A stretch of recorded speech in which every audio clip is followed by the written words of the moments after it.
ఈరోజు ఢిల్లీ లిక్కర్ స్కామ్లో రెండు పరిణామాలు జరిగాయి. ఒకటి, ఢిల్లీ కోర్టులో సిబిఐ ఇచ్చినటువంటి ఒక వివరణలో సమ్ హై ప్రొఫైల్ అరెస్టులు జరగబోతున్నాయి అంటూ సిబిఐ పేర్కొన్నట్లు వార్తలు వస్తున్నాయి. ఈ హై ప్రొఫైల్ ఎవరై ఉంటారు? ఎందుకంటే ఢిల్లీ లిక్కర్ స్కామ్లో ఇప్పటికే మనీష్ సిసోడియా అరెస్ట్ అయ్యాడు, ఢిల్లీ ఉప ముఖ్యమంత్రి. కేసీఆర్ కూతురు కవిత అరెస్ట్ అయ్యారు. సో ఇంకా ఇంతకన్నా హై ప్రొఫైల్ ఎవరై ఉంటారు అని చర్చ మొదలైంది.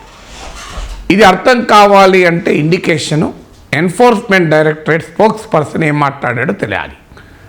ఈడీ స్పోక్స్ పర్సన్ మాట్లాడుతూ ఢిల్లీ ముఖ్యమంత్రి అరవింద్ కేజ్రీవాల్, కవిత కలిసి ఢిల్లీ లిక్కర్ స్కామ్లో కుట్ర పన్నారు. అంటే మొదటిసారిగా అరవింద్ కేజ్రీవాల్ను ఈడీ ప్రతినిధి కాన్స్పిరేటర్, కుట్రదారు అన్న పదం వాడారు. సో అరవింద్ కేజ్రీవాల్తో కలిసి కవిత, అరవింద్ కేజ్రీవాల్, మనీష్ సిసోడియా, ఆప్ నేతలు కలిసి కుట్ర పన్నారు అన్నది అభియోగం. ఏంటా కుట్ర అంటే ఢిల్లీ లిక్కర్ పాలసీని కొంతమంది మద్యం వ్యాపారుల, హోల్సేలర్ల ప్రయోజనాలకు అనుగుణంగా మార్పులు చేర్పులు చేశారు. అందుకు బదులుగా ఈ లిక్కర్ లాబీ నుంచి 100 కోట్ల రూపాయలు ఆప్ నేతలకు ముడుపులు అందాయి. ఇవి over a period of time ఈ చట్ట విరుద్ధమైన డబ్బు ప్రవాహము జరిగింది. ఈ లిక్కర్ లాబీలో కవిత కీలక వ్యక్తి. ఇది ఎన్ఫోర్స్మెంట్ డైరెక్టరేట్ ఆరోపణ. ఈ సిబిఐ ఢిల్లీ కోర్టులో చెప్పింది ఈడీ అరవింద్ కేజ్రీవాల్ను కుట్రదారుగా అభివర్ణిస్తూ పేర్కొన్న విషయాన్ని రెండింటినీ కలిపితే బహుశా అరవింద్ కేజ్రీవాల్ అరెస్టుకు రంగం సిద్ధమైంది అన్న అనుమానం కలగకపోదు. అయితే ఆప్ నేతలు చాలా కాలంగా చెప్తున్నారు కేజ్రీవాల్ అరెస్ట్ చేస్తారు, పార్లమెంట్ ఎన్నికలకు ముందే అరెస్ట్ చేస్తారు. ఎందుకంటే ఢిల్లీ, పంజాబ్ దాటి గుజరాత్, గోవా వరకు కూడా ఆప్ విస్తరించింది. Bharatiya Janata Party Narendra Modi political narrative అయిన డెవలప్మెంట్, గుడ్ గవర్నెన్స్కు ఒక కౌంటర్గా ఆప్ ముందుకొచ్చింది. కాంగ్రెస్ పార్టీకి చరిత్రలో అనేక కుంభకోణాలు ఉండడం, బోఫోర్స్ నుంచి యూపీఏ 2 కుంభకోణాల వరకు, సుపరిపాలన, good governance, corruption free government, corruption free politics అన్నప్పుడు కాంగ్రెస్ పార్టీ క్లెయిమ్ చేసుకుంటే జనం నమ్మడం కష్టమవుతుంది. కాంగ్రెస్ పార్టీకి ఇతర రకాల ఎన్ని క్లెయిమ్స్ ఉన్నా క్లీన్ గవర్నమెంట్, క్లీన్ పాలిటిక్స్ అన్న నినాదం కాంగ్రెస్ ఇవ్వలేదు, ఇచ్చినా నమ్మడం కష్టం. అందువల్ల Bharatiya Janata Party anti Congress political యాక్టివిజంలో ప్రధానంగా ఈ సుపరిపాలన, గుడ్ గవర్నెన్స్, అవినీతి రహిత పాలన, వీటిని ఆయుధాలుగా చేసుకుంటున్నారు. అందుకే మీకు మోడీ ఎక్కడ ఉపన్యాసాలు ఇచ్చినా పరివారవాది, భ్రష్టాచారి ఈ 2 పదాలు వాడతారు. సో బీజేపీ పరిపాలన ఇందుకు భిన్నంగా ఉందా? అది వేరే చర్చ. కర్ణాటకలో చూసాం, మధ్యప్రదేశ్లో వ్యాపం కుంభకోణం చూసాం, ఎలక్టోరల్ బాండ్ల వ్యవహారం చూసాం, అదాని ఎపిసోడ్ చూసాం.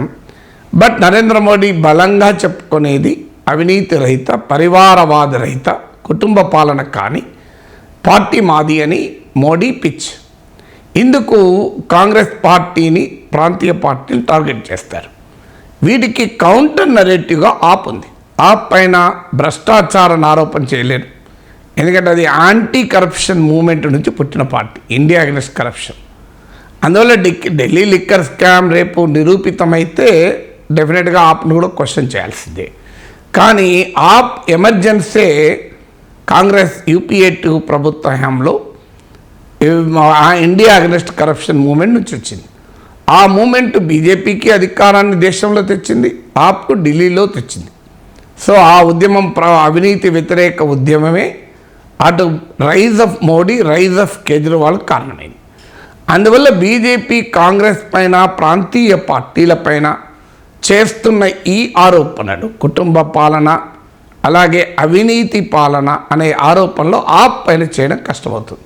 అందువల్ల అర్జెంటుగా బీజేపీకి లక్ష్యం ఏంటి అంటే ఆమ్ ఆద్మీ పార్టీ కూడా అవినీతి పార్టీ అనేది వాళ్ళు ఎస్టాబ్లిష్ చేయాలి. అది ఎస్టాబ్లిష్ చేయాలంటే ఈ యొక్క మనీష్ సిసోడియాని అటాక్ చేస్తే సరిపోదు. అందుకే అరవింద్ కేజ్రీవాల్ని అటాక్ చేస్తే, ఎందుకంటే Arvind Kejriwal symbol of alternate AAP ఉద్యమము, India against corruption, clean politics, good governance, వీటికి సింబల్గా ఉన్నాడు. ఇప్పుడు ఢిల్లీలో విద్య, ఎడ్యుకేషన్, హెల్త్లో జరిగిన ఇనిషియేటివ్స్.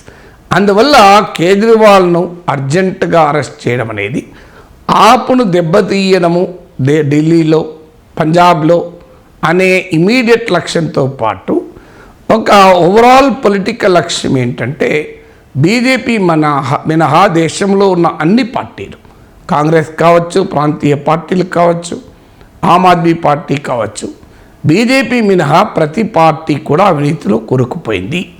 ప్రతి పార్టీ కూడా కుటుంబ పార్టీలే అనేటువంటి పొలిటికల్ నరేటివ్ను బాగా స్ప్రెడ్ చేయాలి. అట్లీస్ట్ ఆప్ విషయంలో కుటుంబ పార్టీ అనకపోయినా అది కూడా కరప్ట్ పార్టీ అని చెప్పడం ద్వారా బీజేపీ అయితే హానెస్ట్, మిగతా వారు కరప్ట్ అనేటువంటి ఒక పొలిటికల్ నరేటివ్ను పంపించాలి. ఒకవేళ బీజేపీలో చేరితే వాళ్ళు మళ్ళీ కరప్ట్ కారనుకోండి, అది అశోక్ చౌహాన్ మనం చూసాం, ఆదర్శ్ సొసైటీ కుంభకోణం, అజిత్ పవార్ చూసాం, ఇలా చాలామంది చూసాం, సువేందు అధికారి చూసాం, హేమంత్ బిశ్వా శర్మ చూసాం. సో వీళ్ళందరిలో చాలామంది పైన కేంద్ర సంస్థల కేసులు ఉన్నాయి. సాక్షాత్తు నరేంద్ర మోడీ వీళ్ళని అవినీతి పరులుగా చెప్పిన సందర్భం ఉంది. చంద్రబాబు నాయుడు చూసాం. కానీ బీజేపీ పోలరైజింగ్ నరేటివ్ ఏంటంటే హిందూ ముస్లిం డివైడే కాదు, బీజేపీ అంటే నాన్ కరప్ట్, ప్రత్యర్థులు కరప్ట్. ఈ నరేటివ్కు కూడా కేజ్రీవాల్ అరెస్ట్ అవసరం. అందుకే బహుశా అరవింద్ కేజ్రీవాల్ అరెస్టుకు రంగం సిద్ధమవుతున్నట్టు కనిపిస్తుంది.